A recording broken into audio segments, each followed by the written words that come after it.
सबको नमस्ते। सभी देशवासियों को कमला नगर थाने में लेके गए उन क्रांतिकारी साथियों को जो 2 रात 3 दिन से जुटे हुए थे, बैठे हुए थे, डटे हुए थे केजरीवाल के सचिवालय के बाहर, दिल्ली सचिवालय के बाहर। लेकिन केजरीवाल इतना बेशर्म है कि वो आदमी जो स्वराज की दुहाई देता है वो अपने ही देश के लोगों से मिलने से, अपने ही प्रदेश के लोगों से मिलने से मना कर रहा है और उसका कोई अधिकारी आकर के उनसे ज्ञापन भी नहीं ले सकता। ये जबरदस्ती करने के पीछे क्या कारण हो सकता है? आपको क्या लगता है कि केजरीवाल को मालूम नहीं है कि न्यू वर्ल्ड ऑर्डर के अंतर्गत काम कर रहा है?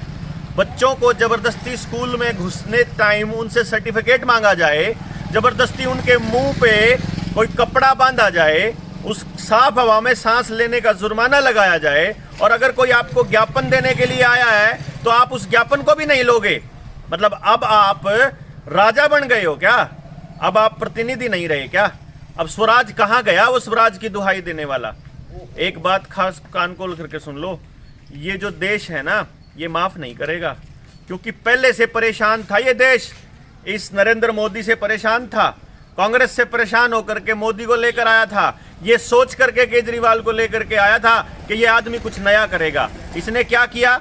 स्कूल खोले, अस्पताल बनाए। किस काम के लिए बनाए? लोगों को जबरदस्ती टीके ठोकने के लिए बनाए थे क्या? ये वहां पे सेंटर बनेगा और यहाँ पर दूसरा सेंटर बनेगा, यही काम करने के लिए था क्या? बच्चों की पढ़ाई तो तुमने करानी नहीं, कभी जलवायु के नाम पे, कभी क्लाइमेट लॉकडाउन के नाम पे, और कभी तुम लोग ये लॉकडाउन के नाम पे तुमने बर्बाद करने का ठेका ले रखा है। एक बात काल खोल, तानाशाही की प्रकाष्ठा है ये।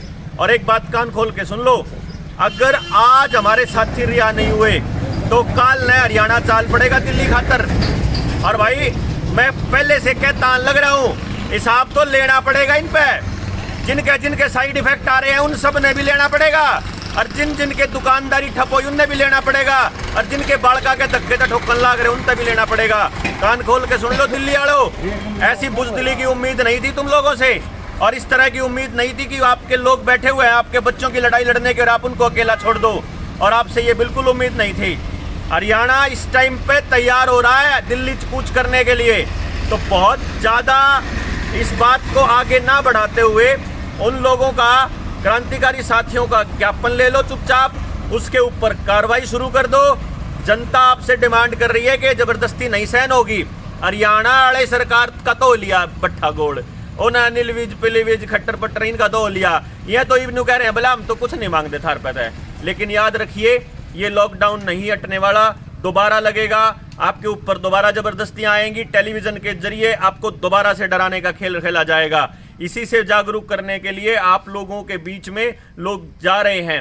डॉक्टर तरुण कोठारी, एडवोकेट साहिल, सखा जैसे लोग आपके लिए वहां रात भर बैठे हैं, आपके बच्चों के लिए। इनके बच्चों ने तो लगवाई नहीं है, इनको तो कोई रोकने वाला भी नहीं है, हमको भी रोकने वाला नहीं है। हम लोग अपने बच्चों की लड़ाई लड़ रहे हैं क्या?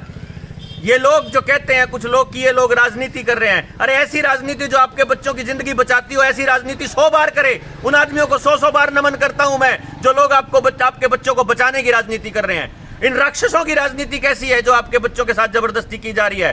पूरे देश के अंदर जिसने भी टीका लगवाया किस लिए लगवाया? बीमारी से ठीक होने के लिए किसी ने नहीं लगवाया, या तो आपके धमकियों से डर के लगवाया कि आप राशन नहीं दोगे, आप पेंशन रोक दोगे, आप सैलरी पे नहीं जाने दोगे, आप हाजिरी नहीं भरोगे, आप इसलिए आप लोग इसको जबरदस्ती कर रहे हो। ये लोगों की प्रोग्रामिंग नहीं चलेगी। आपको फिर से हिदायत दे रहे हैं, या तो उन साथियों को छोड़ दो बिना किसी इफेंट बट के, या आप लोगों के लिए हरियाणा तैयार होकर कल न चलना स्टार्ट कर देंगे। हम अपने सारे काम छोड़ने स्टार्ट करके दिल्ली की तरफ कूच कर लेंगे। आप लोग तैयार हो जाओ, और कल न दिल्ली पुलिस का हिसाब मांगने का, दिल्ली की सरकार तय, केंद्र की सरकार का हिसाब मांगने का टाइम है। देखना यो है कि हम जिंदा हैं या मरे हुए ज़मीर के लोग हैं। इतनी बात कहूँगा। आप लोगों से गुजारिश ये है, सचेत रहो, जागरूक रहो, अपने बच्चों के लिए आवाज़ उठाते रहो। धन्यवाद, बहुत बहुत धन्यवाद।